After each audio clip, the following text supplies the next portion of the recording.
Avec le temps, je pense que vous avez appris que j'ai beaucoup de respect vis-à-vis des mathématiques. Mais malgré tout ce que les maths m'ont apporté de positif, il y a toujours eu ce revers de la médaille narquois qui m'a apporté que des mauvaises ondes. Tout le monde ici, j'en suis sûr, est déjà tombé face à quelque chose de frustrant attrait aux mathématiques, que ce soit en les pratiquant directement ou en communiquant à leurs propos. Aujourd'hui, dans cette infime vidéo, on va voir des choses liées aux mathématiques qui m'ont frustré au plus haut point, notamment à travers quelques anecdotes, en espérant que vous vous retrouviez un petit peu là-dedans, pas envie d'être le seul à râler, hein, évidemment. Sinon, ça va faire vieux fanatique un peu aigri. Je pense avoir balayé suffisamment large pour que chacun se retrouve dans un des faits que je vais citer. Trêve de blabla, on est parti pour le fait numéro 1. Pour commencer en douceur, j'aimerais parler de ces promotions douteuses qu'on peut apercevoir dans certains magasins du type 3 égale 4. Petite mise en situation pour ceux qui ne voient pas de quoi je parle. Imaginons vous êtes chez Etam, vous vous baladez, voilà, et vous voyez un écriteau 1 plus 1 égale 3. Premièrement, qu'est-ce que vous foutez chez Etam? Vous n'avez pas de copine. Et deuxièmement, est-ce que les gens qui ont fait ça sont des terroristes, sincèrement? Est-ce que vous vous rendez vraiment compte de ce que ça implique 2 égale 3? Mais soustrayez 2 de chaque côté, vous obtenez 1 égale 0, et du coup, n'importe quel nombre est égal à n'importe quel autre nombre. Est-ce que vous voulez que l'univers s'autodétruise, bande de malades mentaux? Pire encore, ça impliquerait que je peux diviser par 0, qui reviendra à convertir quelque chose en rien du tout. Donc ça contredirait toutes les lois de l'univers, même les plus basiques, hein. Rien ne se perd, rien ne se crée, tout se transforme, n'aurait plus aucun sens. Et à partir de là, c'est un cataclysme, hein. Donc j'en appelle aujourd'hui à la sensibilité des gens qui font les promotions à travers cette vidéo. Pitié, arrêtez d'écrire ce genre de choses. Ne pensez pas qu'au profit, pensez aussi au matheux qui va se faire tout un scénario dystopique de la fin de l'univers dans sa tête, parce que c'est des coups à finir en boule entre deux rayons du Monoprix à prononcer des formules étranges, c'est absolument pas du vécu, hein.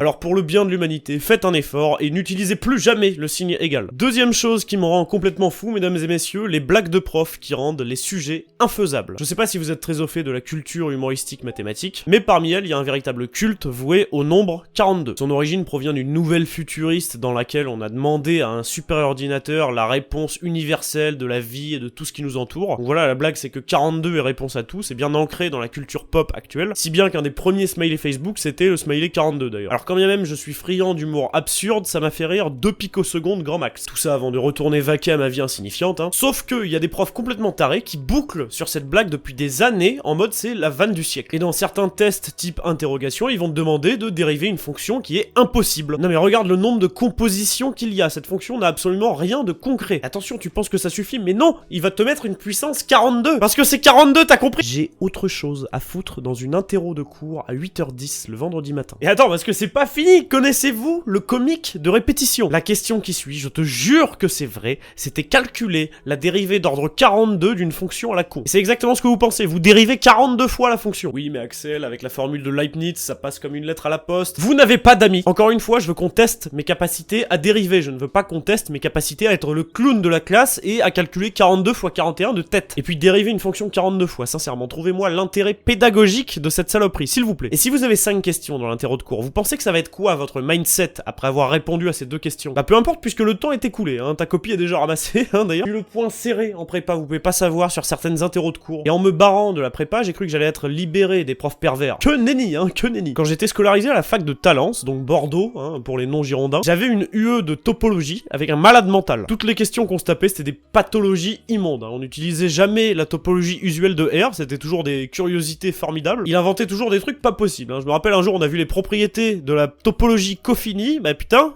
sans vaseline, hein. Et à tous ces DS, j'insiste, tous ces DS, il y avait une question étoile, qui utilisait toujours un néologisme immonde, genre clompact, et qui demandait un truc invraisemblable dessus. Il nous avait demandé, de mémoire je crois, hein, de caractériser les parties clompactes d'un espace de Hausdorff, c'est-à-dire quels sont les compacts que tu peux recouvrir par un nombre fini de fermés. Et pour les plus intéressés, comme on est dans un Hausdorff, on a les singletons qui sont nécessairement fermés, et du coup par contraposé, les clompacts sont nécessairement des parties finies. Et ensuite vous vérifiez qu'une partie finie est compacte et close, hein, évidemment. Donc clompact, c'est une notion atroce que personne n'a jamais demandé. Je hais les néologismes pervers, voilà. Alors paradoxalement, il faut savoir que c'est les profs vicieux qui sont les meilleurs en général. Qui aurait cru qu'énerver ses élèves était signe d'une bonne pédagogie, hein. Troisième chose qui me fait me taper la tête contre le mur, c'est les livres qui te disent « Ceci est trivial, cela est évident ». Alors que c'est toujours le truc le moins trivial du monde, il faut au minimum 5 thèses pour comprendre le truc. Combien de fois je suis tombé sur le fameux « Il est clair que » suivi d'un truc impossible. Ou alors le fameux « T'as besoin d'un résultat et de sa démo pour un mémoire » par exemple. Tu navigues de ref en ref, tout ça pour tomber sur un « La démonstration est laissée au lecteur ». Du coup toi toi t'en as aucune idée, tu sais plus où chercher. Tu navigues du coup sur des forums obscurs, parfois en allemand, pour trouver la moitié de ce que tu cherches avec des raccourcis et blindés de fautes. Tout ça pour un jury qui va lire le truc en diagonale. Un beau jour, je rédigeais mon mémoire avec mon très bon ami William. C'était un mémoire de topologie algébrique autour du fameux théorème de Jordan. Théorème très intuitif pour ceux qui connaissent, évidemment, qui dit en gros que si vous prenez un crayon, que vous tracez une courbe sans lever le crayon, qui a même point de départ, même point d'arrivée, et qui ne s'autocoupe pas,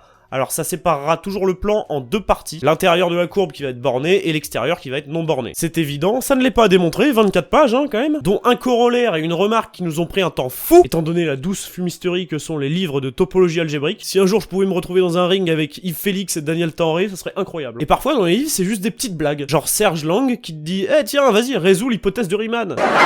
Entre parenthèses, demandez un indice à votre prof.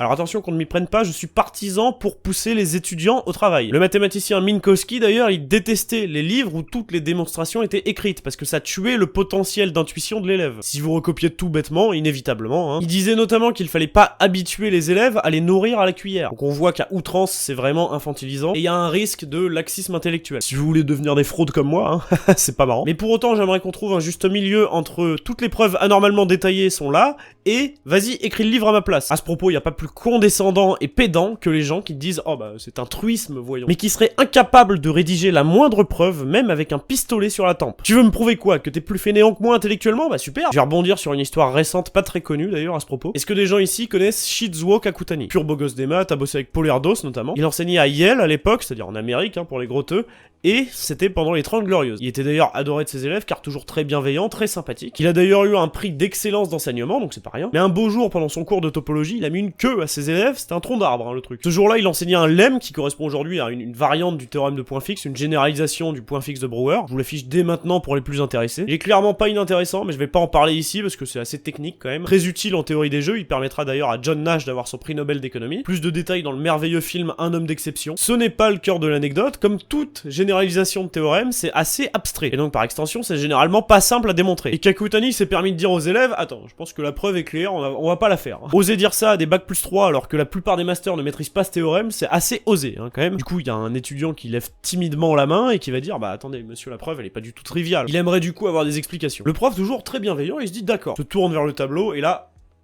trou noir. Pendant 10 minutes, rien du tout. Il se rend compte que c'est tout sauf trivial en fait. Alors il se confond en excuses et il reporte du coup la réponse à la question au prochain cours. À peine sorti de l'amphi, il file dans son bureau. Il griffonne vite fait des ébauches de preuves, sans succès toujours. Il se plonge alors dans un livre de topologie et il tombe sur le théorème. Incroyable. Il regarde juste après l'énoncé. La preuve est laissée en exercice au lecteur. Bon, il panique pas, il se dit c'est pas grave, c'est un livre récent, il me reste une dernière solution, je peux demander à l'auteur, puisque l'auteur a l'air très bien renseigné sur le sujet. Et devinez qui avait écrit le livre. Non, sérieusement, devinez. Ce petit farceur de Kakutani. Et oui mon gars, tout se paye un jour. Tout. Donc pitié, dans la mesure du raisonnable, ça ne me dérange pas de voir ce genre de choses écrites dans les livres. Parce que souvent c'est des petits corollaires et ça donne des bons petits exos, ça demande pas une intuition de fou furieux, c'est pas frustrant. Mais si vous tenez à écrire un livre et à ne pas rédiger la preuve d'un résultat sur deux parce que vous êtes laxiste, ça c'est très sournois. Envoyez-moi carrément déchiffrer des séminaires Bourbaki, sinon. Quitte à me faire pénétrer. Raison numéro 4 de péter un plomb face aux mathématiques. Faire un calcul qui s'étend sur 2 pages, déjà ça pèse, et avoir une erreur misérable à la fin. Ça c'est un truc que tout le monde a connu, j'en suis persuadé. Et d'ailleurs plus vous montez en niveau, plus vous vous tapez des immondices à rallonge. Pour moi ça a commencé avec des systèmes linéaires ultra longs au lycée, qui n'avaient aucun sens d'ailleurs. Et ensuite en prépa ça nous a bassiné avec des équadifs, mais longues. Ça s'étend sur des pages mais pour rien, la solution elle est tout sauf intéressante. Dans la même veine, j'ai un ami qui s'appelle Pierre, qui un jour s'est fait coller à Descartes sur des développements limités. Il y va serein, il se dit vas-y je connais bien les DL usuels, c'est tranquille. Il lui a demandé de développer une purge, c'était vraiment 7 fonctions imbriquées les unes dans les autres. Et tenez-vous bien, à l'ordre 9. Pour ceux qui n'ont jamais fait de DL, c'est comme si je prenais un Colt et que je vidais le chargeur sur vous. C'est tout aussi agréable. Tout ça pour, tiens-toi bien, tomber sur un équivalent en 1 plus petit taux de X9. Et ça c'est pas un hasard, ça veut juste dire que volontairement la question a été pervertie par un taré. Et le pire c'est qu'après être sorti de la colle, il était même pas libre. Parce qu'il devait rendre une trace écrite de ce qu'il avait fait à son prof principal, systématiquement. Est-ce que tu penses sincèrement qu'il l'a lu le prof? Et plus récemment dans un DS de 6 heures sur Fourier, on m'a mis le noyau de Fégère. Les agrégatifs qui me regardent je pense qu'ils s'en souviennent, c'est un calcul de taille infinie, et il y a 1000 raisons de faire n'importe quoi là-dedans. Tu sais que j'ai dû bidouiller à la fin parce que j'avais un facteur 4 qui apparaissait comme par magie, genre je suis Houdini en fait. Tout ça pour un résultat qu'on utilise une fois dans le sujet, puis plus jamais. Dans aucun sujet de...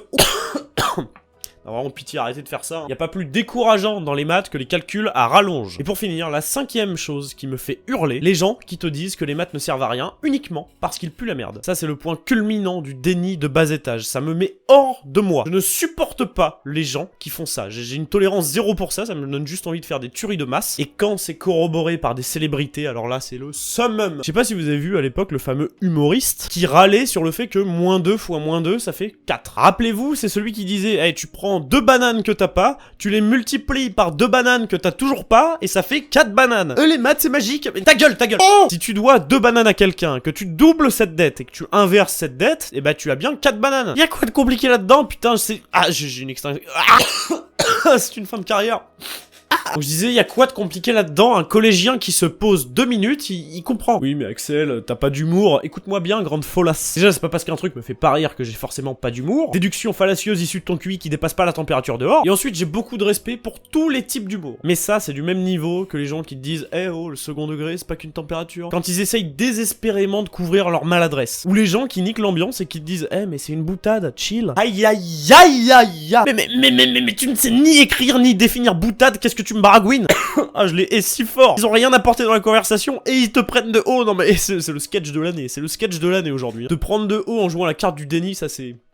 Je te demande même pas de justifier ton incompétence clownesque, mais juste tais-toi jamais, genre, c'est quoi le problème? L'humour est un art, je pense qu'on est tous d'accord là-dessus. Et tout art est un outil de médiation culturelle, quoi qu'on en dise. Depuis la nuit des temps, on se sert des arts différents pour faire passer des messages. Que ce soit par le devoir de mémoire, la manipulation des émotions, les surprises, je sais pas, n'importe quoi. Et se servir de l'humour pour véhiculer des messages qui confortent des opinions douteuses, du type les maths sont absurdes, les maths ne servent à rien, bah ça s'appelle du terrorisme intellectuel. J'ai rien contre cet humoriste en particulier, mais il y a 100 façons de rire des maths à travers les clichés habituels. Mais les décrédibiliser n'en sont pas une. Parce que rendez-vous compte, ce genre de choses aujourd'hui conduit à des choses abjectes. Genre aujourd'hui il est socialement acceptable, voire bien vu, d'être des brels en maths. Combien sont ceux qui vont te dire avec une once de fierté, ah bah moi j'ai toujours été trop nul en maths. C'est pas normal. J'ai toujours échoué sans me remettre en question, let's go, je te dis ça avec le sourire. J'ai eu l'agréable surprise au cours d'un échange récent de voir quelqu'un qui exprimait des regrets de toujours avoir eu des difficultés à avoir des bons raisonnements logiques bien rigoureux. Écoute bien, ce genre de petits pas d'humilité, moi ça me rend heureux. Et ça me donne envie d'en savoir plus et d'en apprendre plus sur la personne. Soyez humble, hein, c'est magnifique vraiment, et c'est pas grave d'être pas bon sur un truc. Mais alors quand quelqu'un scande tout haut, haha c'est du chinois Axel, haha matière de boutonneux, haha, je jure que... Pourquoi je suis aigri comme ça, sérieusement? La vie est belle. Bref, arrêtons-nous ici, terminons l'année sur une note positive, hein, si vous le voulez bien. L'accueil de la dernière vidéo a été si bienveillant que je me suis dit que malgré la grippe, il fallait que j'en ressorte une dernière. Voilà. Petite vidéo légère après Noël pour clôturer l'année ensemble, hein, pourquoi pas. On est bientôt 50 000, hein, c'est ridiculement élevé, je ne sais même plus quoi en penser. On est une chaîne de maths, bon sang, ça n'a pas de sens. Si on les atteint avant le 1er janvier, c'est formidable. Si on ne les atteint pas, c'est pas grave, hein, ce n'est que partie remise. J'ai tout un programme cohérent de vidéos pour 2023. On doit parler de comment les logiciens sont devenus complètement fous, on doit parler de comment comparer les infinis, on doit parler de l'axiome du choix,